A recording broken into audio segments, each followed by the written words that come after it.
തൻ്റെ ശിഷ്യന്മാരോട് പറയുക, പെസഹ ഒരുക്കുവാൻ, അത്താഴം ഒരുക്കുവാൻ ചെന്നിട്ട് അവർ വിരിച്ചൊരുക്കി ഒരു മാളിക കാട്ടിത്തരുമെന്ന് പറഞ്ഞപ്പോൾ അവരുമായിട്ടൊക്കെയുള്ള നല്ല ബന്ധം ക്രിസ്തു ഉയർത്തി വെച്ചിരുന്ന, അവരെയൊക്കെ ദാനശീലരാക്കിയത് കൊണ്ടാണ് ക്രിസ്തു ആത്മവിശ്വാസത്തോട് പറഞ്ഞത് അവർ നിങ്ങൾക്ക് കാട്ടിത്തരുമെന്ന് പറയുന്നത്.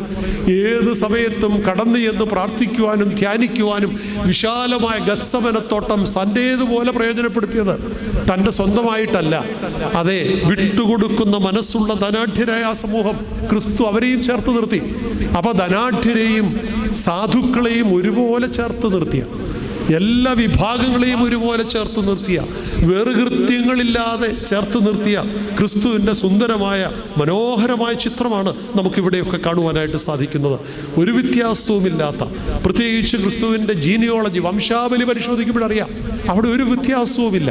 അവിടെ സമ്പന്നരുണ്ട്, ദരിദ്രരുണ്ട്, അവിടെ വിശുദ്ധരുണ്ട്, പാപികളുണ്ട്, അവിടെ സ്ത്രീ